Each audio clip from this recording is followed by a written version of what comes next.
How can we have fun in days like these? Is it even allowed? Is it even okay? Should I feel bad about it? Should I feel bad about exploring a fun, silly hobby while there is a resistance going on, while there is fascism to fight? I want to acknowledge the paradox of the human experience right now in grappling with different degrees of privilege, where it is important to be informed about what is happening in the world and to feel the pain and injustice of that so that that can be transmuted into steps towards change.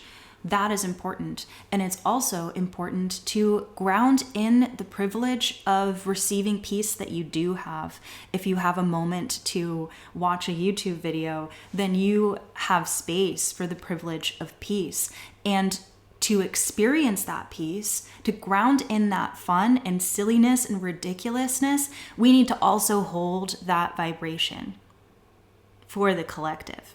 And so there are these two things. There's immediate urgent action that needs to be taken to advocate for that peace for more people than ourselves. And then there's also receiving it for ourselves. And so this is all to say, this video is about Chuck E. Cheese, which has been my special side interest. You know what? It's not a side interest, because what I wish to demystify here is the concept of escapism. That is not separate from the me that is doing everything that I can to fight for democracy right now. That is the same me, and that is actually relevant. That's not like me taking a break.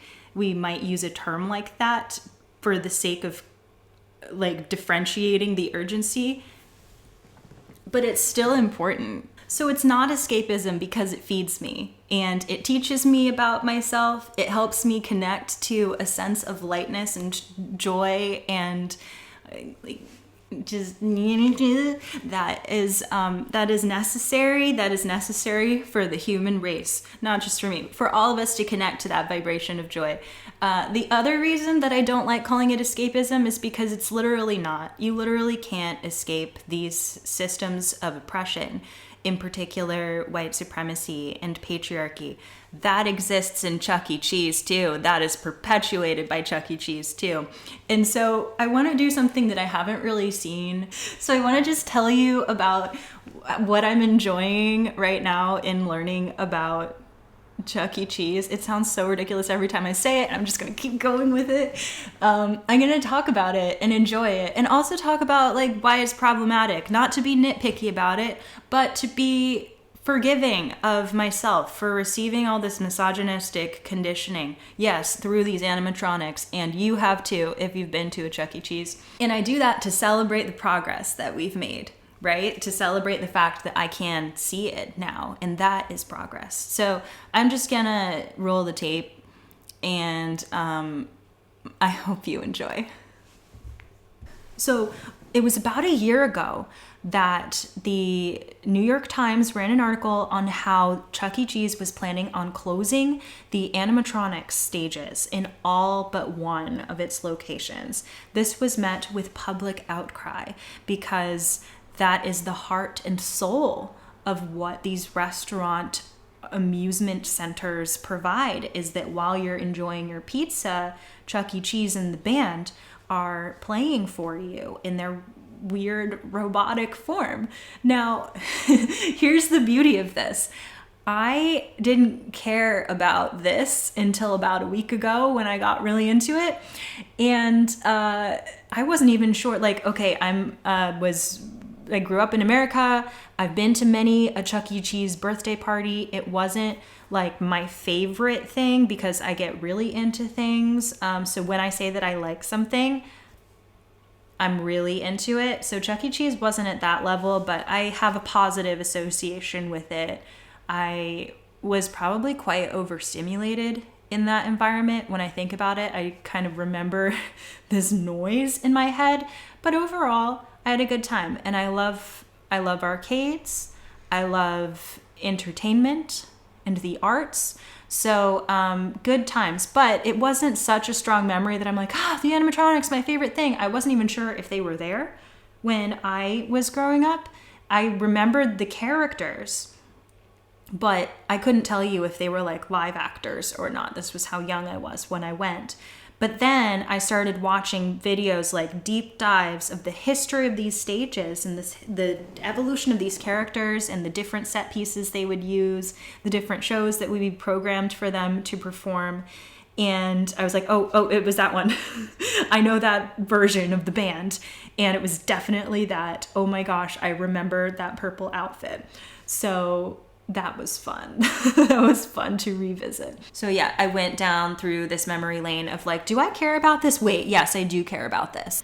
It was really fun to be doing this deep dive on this unfolding news story from a year ago, because I could just be like, well, what happened next? And I wouldn't have to wait to hear back from the big cheese at Chuck E. Cheese about which locations are going to get the animatronics. As like, I know, because I can just watch the next video with the next news update. So that was thrilling. Now, another thing that I was exploring was, who are these guys? Who are these animatronics? And this is thanks to a Defunct Land video that was ranking them. And I was like, I gotta do even more research than this video has in it.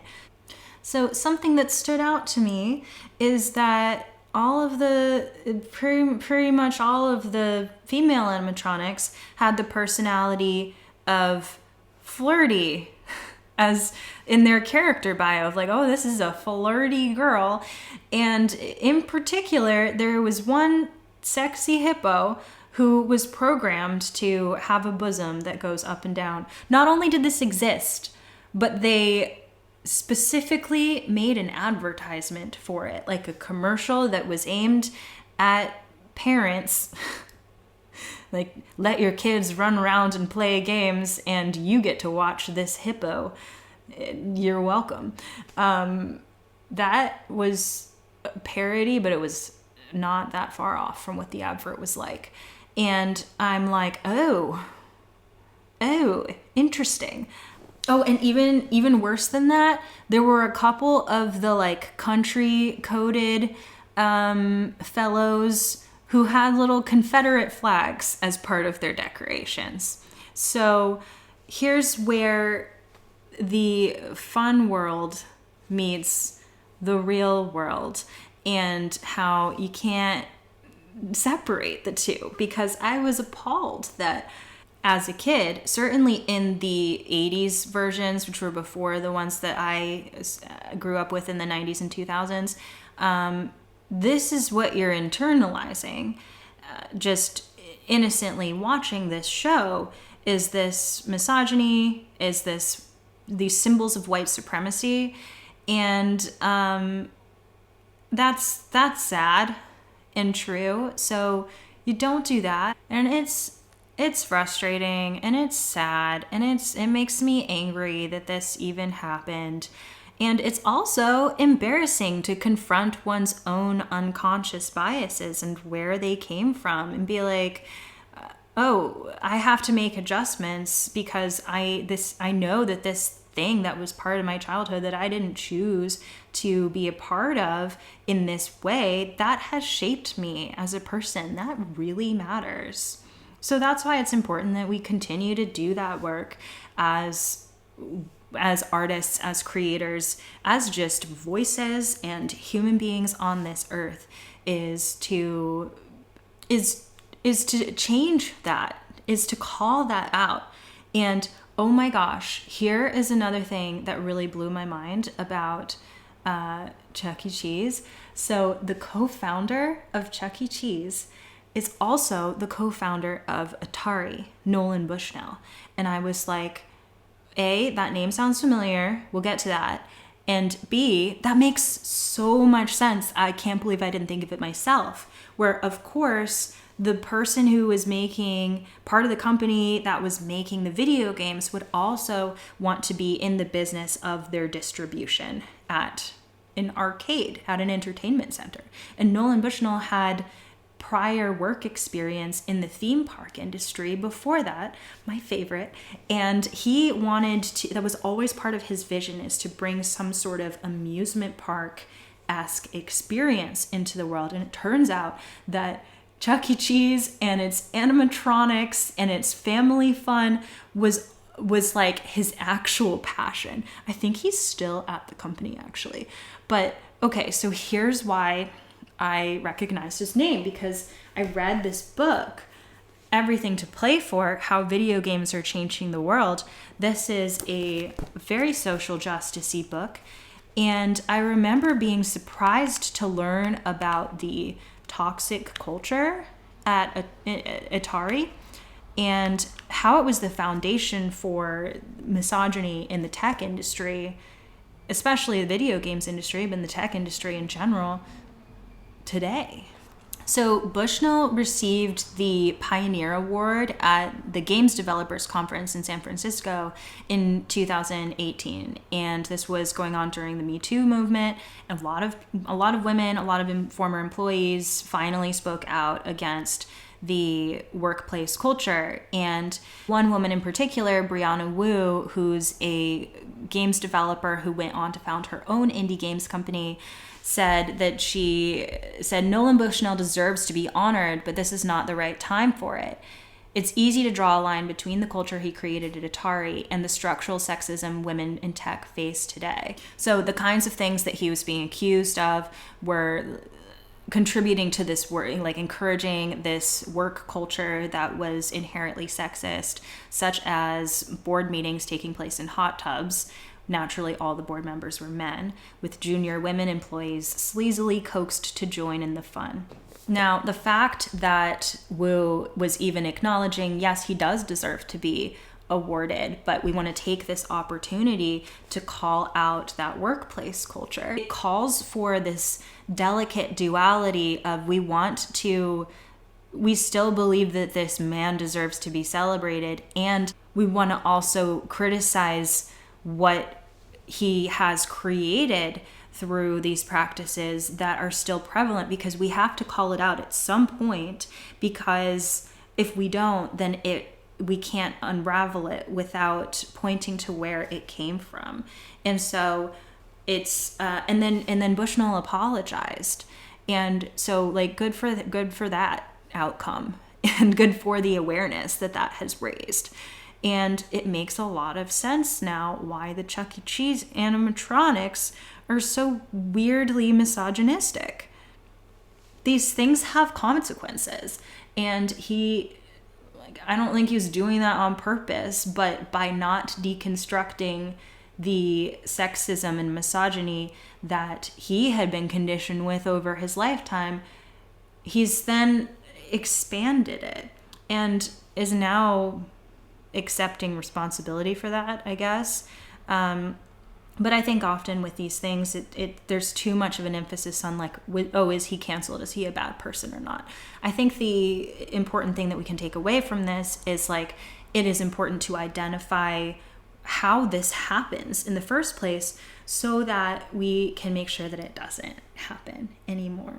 So this is what happens when you find a special interest topic and want to do a deep dive in it. If you're really paying attention, it can be quite confronting. It can be confronting personally as like, oh my gosh, I was watching this as a kid. And it can be confronting in more of a systemic, real world application way of like, okay, this is how this happens, and it's everywhere. So like, go easy on yourself for wanting to have fun. But what happened? What happened to the animatronics, you may ask? And so what happened? What happened to all the animatronics, you may ask? And we will get to that. But first, I want to explore my own emotional journey about not really caring or remembering about these animatronics to the possibility of losing them and why that mattered to me. So in reviewing the tapes and realizing actually I do have fond memories of these little robots who were performing their music, it made me think, in contrast with some of the newer locations in which they've totally stripped away not only the performers and these animatronic robots and the music, but also the sets and the intricate decorations and theming that were in these restaurants. And now it's just white walls with some really bland, flat character silhouettes and paragraphs of descriptions of who they are, I think. And most appallingly, an enormous screen that's playing stuff on a screen. And I get that they had to do cutbacks budget-wise, but I kind of wonder if the thought process was also, oh, so kids love screens and iPads, and so let's just make a really big one.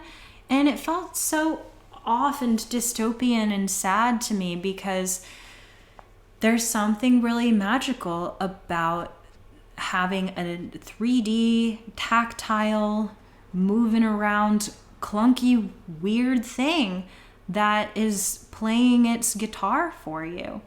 Maybe we as humans, as we're navigating society, as we're fighting for what we believe in, maybe we are drawn to something that feels clunky and imperfect because we see ourselves in it.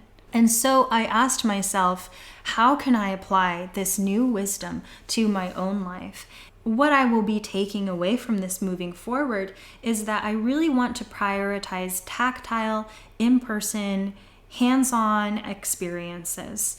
And so that might look like seeing art in person, walking through a forest. It's all really like obvious stuff. Playing with my colors, my colored pencils and magic markers in my planner. These are things that I love and enjoy. And in a world that keeps putting screens in our faces at restaurants, which is an in-person space that you travel to be present in the real world, it's becoming more and more important to intentionally take time away from the screen. And I know that that sounds obvious, but the truth is we have to be more and more intentional about that time and to really pause and reflect on why we value that. So what happened? What happened to the Chuck E. Cheese animatronics? Well, there was so much public outcry against all but one locations closing their stages that the Chuck E. Cheese company said, "We hear you. We hear for you." And they decided to open an additional stage on the East Coast. And then that turned into 3 more stages. And then I think that was it. But they heard the public's call, and there will be some stages that are still remaining. And I think they're in the process of closing them all now, or making this shift. And so there's still time to go and see them. And if you'd asked me a week ago, would I be interested in going to see the Chuck E. Cheese animatronic shows before they closed? I'd be like, I don't even know what that is. Probably not. But now I'm like, maybe I would. Like, that's how much can change in just a few short days. So all of this to say, whatever your heart is calling you to explore, to learn more about, even if it seems totally random and unrelated to important stuff that's going on, I encourage you to look anyway, to enjoy yourself anyway, and trust that along the way, especially if you have the intention of looking at this passion of yours with a critical eye, it will all come full circle to something that you value and believe in and want to apply to your personal development and also to the change that you want to make in the world. So what I'm going to go do next is draw some pictures in my lunar logbook, in my moon planner, to encourage me to do that throughout the week. I've been enjoying making some decorations. This is what it looks like when it's blank. This is my book that I designed, by the way. So this is what it looks like when it's blank, and it encourages you to play and make some designs and add some colors. And I find that the more that I do that, it's not just a thing that I do on the side for fun. It also informs how I'm moving through my week, the way that I approach everything that I do. So this is one tool to help you do that if you are looking for one where you can plan your life in it. as well. But if not, I also encourage you to just follow your creative pursuits however you are called to. Make sure to prioritize them and give yourself the space to explore, to play, and to learn. So I'll see you next time.